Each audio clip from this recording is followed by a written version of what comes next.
केरळमध्ये दाखल झालेला मान्सून महाराष्ट्रामध्ये 2 ते 3 दिवसात दाखल होईल अशी शक्यता वर्तवली जात होती। मात्र आज महाराष्ट्रामध्ये मान्सून दाखल झाल्याचं हवामान खात्याकडून जाहीर करण्यात आलेलं आहे।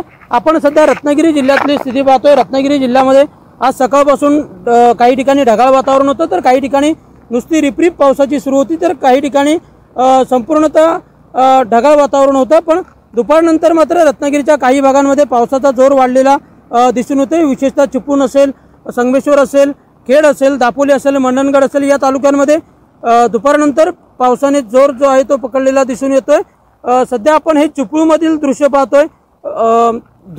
पूर्णतः धुका आहे आणि या धुक्यात दृश्यमानता देखील पूर्णतः कमी झालेली आहे। त्याचप्रमाणे आज जिल्ह्यासाठी ऑरेंज अलर्ट देण्यात आलेला आहे हवामान खात्याकडून। तसेच काही ठिकाणी मुसळधार ते अतिमुसळधार पाऊस बरसेल अशी शक्यता देखील हवामान खात्याकडून वर्तवण्यात आलेली आहे। पुढचे आणखी 2 ते 3 दिवस देखील जिल्ह्यासाठी ऑरेंज अलर्ट देण्यात आलेला आहे। पण एकूणच जर आपण पाहायला गेलं तर सध्या रत्नागिरी जिल्ह्यामध्ये दुपारनंतर पावसाची रिमझिम जी आहे ती वाढलेली आहे। काही ठिकाणी सरींवर पाऊस बरसतोय, तर काही ठिकाणी नुसतीच रिपरिप सुरू असलेली आपल्याला पाहायला मिळते।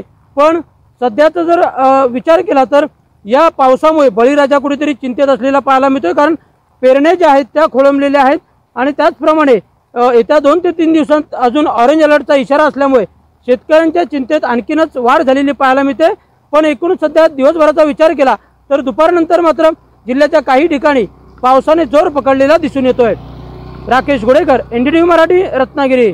सिंधुदुर्ग जिल्ह्यामध्ये गेले 3-4 दिवस मुसळधार असा पाऊस झालेला पाहायला मिळतोय आणि हा जो पाऊस आहे तो आता कुठेतरी महाराष्ट्राबरोबर सिंधुदुर्ग जिल्ह्यामध्ये सुद्धा दाखल झालेला पाहायला मिळतोय। आज सिंधुदुर्ग जिल्ह्याला ऑरेंज अलर्ट देखील आहे। आपण इकडचं हे जे वातावरण पाहतोय ते पूर्ण असं ऊन आणि अगदी पाऊस बारीक बारीक असल्याचं आपण पाहतोय। आज दिनांक 25 मे 2025 रोजी नैऋत्य मान्सून महाराष्ट्रात दाखल झाला असून दक्षिण कोकणातील सिंधुदुर्ग जिल्हा मान्सूनने पूर्णतः व्यापून देवगडपर्यंत मजल मारल्याचं हवामान विभागाने अधिकृतरित्या जाहीर केल्याचं आपण पाहिलं आहे। आज नैऋत्य मान्सून पश्चिममध्ये आणि पूर्वमध्ये अरबी समुद्राच्या काही भागात, कर्नाटकच्या काही भागात, संपूर्ण गोवा महाराष्ट्राच्या भागात, पश्चिम मध्य आणि उत्तर बंगालच्या उपसागराच्या काही भागात आणि मिझोरामच्या काही भागात, मणिपूर आणि नागालँडच्या काही भागात पुढे सरकला आहे अशी माहिती देखील आपल्याला मिळत आहे।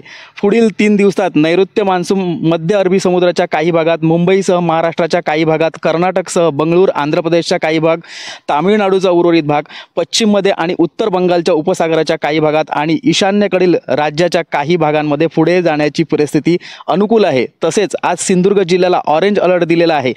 आजचा एकूण पाऊस 127.4 एवढा झाला आहे अशी माहिती ग्रामीण कृषी मौसम सेवा मुळदे यांनी दिलेली आहे। त्यामुळे सिंधुदुर्ग जिल्ह्याला तसं बघायचं झालं तर अगदी 10 दिवसच अगोदर या सिंधुदुर्ग जिल्ह्यामध्ये पाऊस आलेला आहे आणि आज देवगडमध्ये देखील पावसाने मजल मारल्याची आपल्याला पाहायला मिळाली आहे। कॅमेरा पर्सन सौरभ सह गुरुप्रसाद दळवी, NDTV मराठी, सिंधुदुर्ग।